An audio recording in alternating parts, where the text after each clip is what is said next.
आप देख रहे हैं न्यूज़ 9 भारत। रखिए आपको सबसे आगे।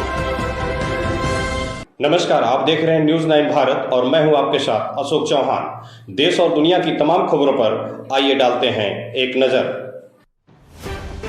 एसपी डॉक्टर अनिल कुमार ने किया कार्यभार ग्रहण। पशु तस्करी, शराब तस्करी और महिला संबंधी अपराधों की रोकथाम करना पहली प्राथमिकता। लापरवाह थानेदारों पर होगी कार्रवाई। उत्तर प्रदेश के आजमगढ़ जिले को मिला दमदार एसपी। 104 इनकाउंटर कर चुके हैं। आईपीएस अनिल कुमार ने संभाला कमान। महज 8 साल की सर्विस में वह 104 इनकाउंटर कर चुके हैं। बिकरू कांड में विकास दुबे गैंग पर कार्रवाई कर उन्होंने हाथ पर जान बनाई। राजस्थान के झुंझुनू निवासी अनिल कुमार पहले डॉक्टर थे, फिर यूपीएससी पास कर 2016 में यूपी कैडर के आईपीएस बने। नोएडा, वाराणसी, कानपुर, भदोही और चंदौली में रहते कई बड़े अपराधों का खुलासा किया। माफियाओं पर सख्त कार्रवाई और तेज एक्शन के लिए उन्हें डीजीपी गोल्ड और सिल्वर मेडल समेत गृह मंत्रालय से सम्मान भी मिल चुका है। अब जिले में उनके आने से अपराधियों में खौफ पर लोगों में उम्मीद दिख रही है। वहीं पुलिस अधीक्षक डॉक्टर अनिल कुमार ने मीडिया से रूबरू होते हुए एक दूसरे का परिचय जानने के बाद उन्होंने क्या कहा, आइए सुनते हैं उनकी जुबानी। न्यूज़ 9 भारत के लिए अशोक चौहान की खास रिपोर्ट। एक सर कार्यभार का आपने ग्रहण किया है सर, क्या प्राथमिकता आपकी है? मैंने कल जनपद आजमगढ़ में एसएसपी के तौर पर कार्यभार ग्रहण किया है। मेरी प्राथमिकताएं जनपद आजमगढ़ में अपराध नियंत्रण, कानून व्यवस्था की स्थिति बेहतर है, महिला अपराधों में संवेदनशील तरीके से कार्रवाई हो। राकेश थोड़ा पीछे। राकेश शराब तस्करी से कार्रवाई तो तत्व जो सभी पार्टी की संकट पैदा करते हैं। इसके अलावा साइबर सिक्योरिटी पे काम करके लोगों को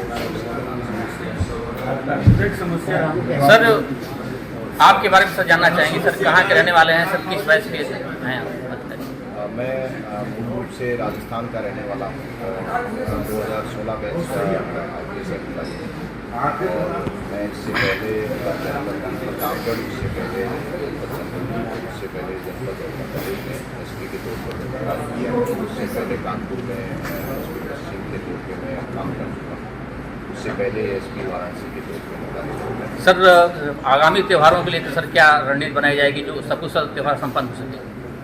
आगामी त्योहारों को सकुशल संपन्न कराने के लिए पुलिस जो पर्सनल हैं उनको ब्रीफ करके और उनका प्रॉपर डिप्लॉयमेंट सुनिश्चित किया जाएगा। इसके अलावा हमारी सादे में जो पुलिस के द्वारा सूचनाओं को संकलित करके आयोजकों के साथ मीटिंग करके बातचीत करके संवाद करके ये थानों पे हमारा जो महिला हेल्प डेस्क और साइबर हेल्प डेस्क और जो कक्ष है जो हेल्प डेस्क तीनों को ठीक से तरीके से सौहार्दपूर्ण तरीके से परंपरागत तरीके से संपन्न है और पूरा सेफ और सिक्योर तरीके से संपन्न हो सुनिश्चित कराया जाएगा। सर जैसे कोई घटना घटती है तो पहले कोई पुलिस जाता है थाने पे अक्सर शिकायतें मिलती हैं कि वहाँ सुनवाई नहीं होती, तो वो आपके पास आता है।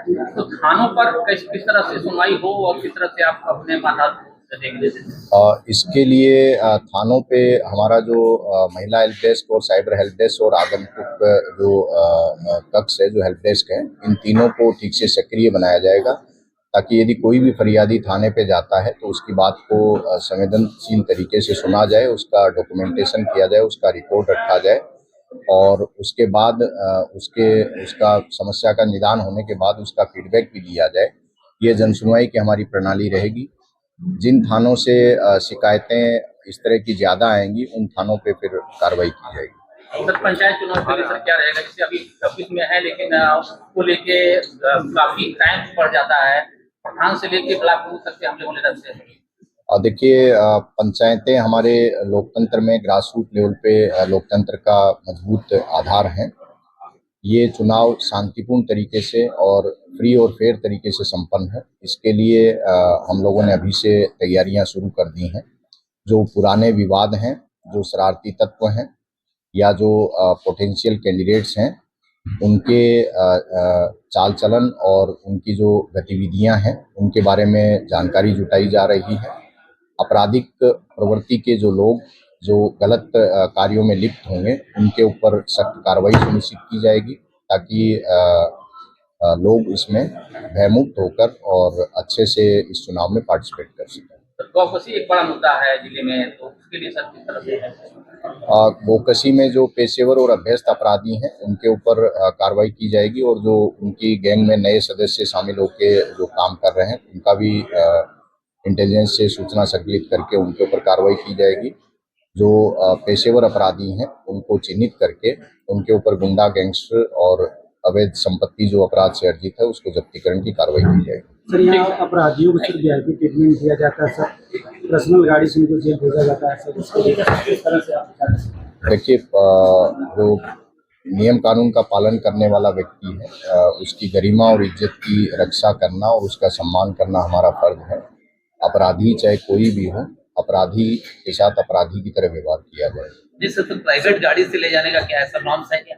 इस तरह की बात मेरे संज्ञान में अभी नहीं आई है। वो ऑपरेशनल नीड कोई हो सकती है, ऑपरेशनल नीड कहीं भी आ सकती है, लेकिन प्रकरण क्या है ये मेरे संज्ञान में अभी नहीं आया है। बात किसी गाड़ी से ले जाने की नहीं है, बात यह है कि अपराधी ने जो अपराध किया है उसमें जो उसको वाजिब सजा मिलनी चाहिए, जिस अंजाम तक उसके कृत्य उसको पहुंचाते हैं वहां तक उसको पहुंचाया जाना चाहिए। सर, यहाँ ट्रैफिक की बड़ी समस्या रहती है सर, एक बार शहर आ गया लेकिन उसमें पानी नहीं होता है। ट्रैफिक की जो समस्या है उसमें जो कारण है उनका एक बार हम लोग गहनता से उनको समझेंगे।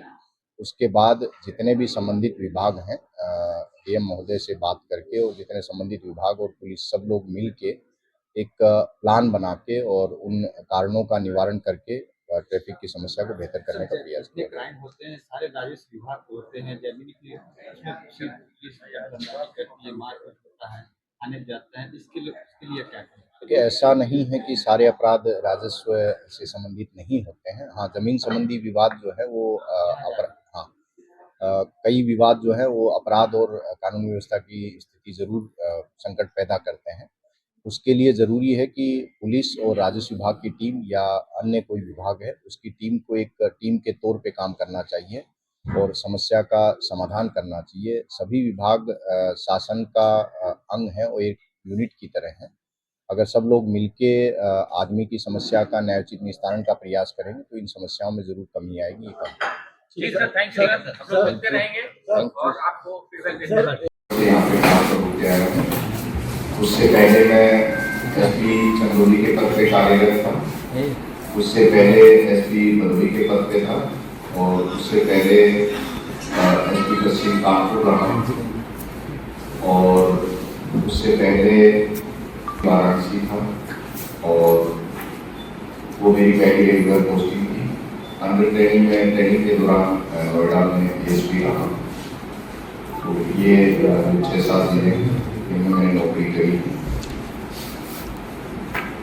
पहले मैं अपने कार्य की जो प्राथमिकताएं वो आप लोगों से शेयर करना चाहूँगा।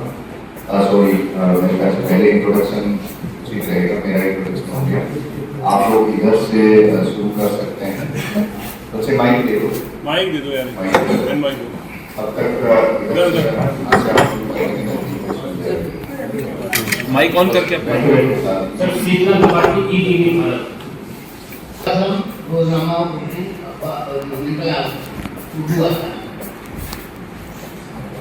मनोज कुमार हो गया, सदन क्षेत्र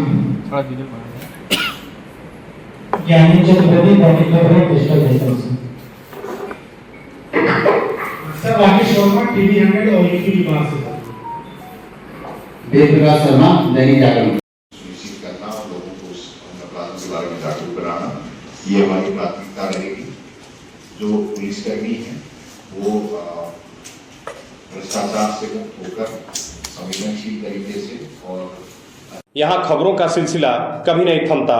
सिर्फ और सिर्फ बने रहिए न्यूज़ 9 भारत पर। अब चाहूँगा इजाजत, नमस्कार।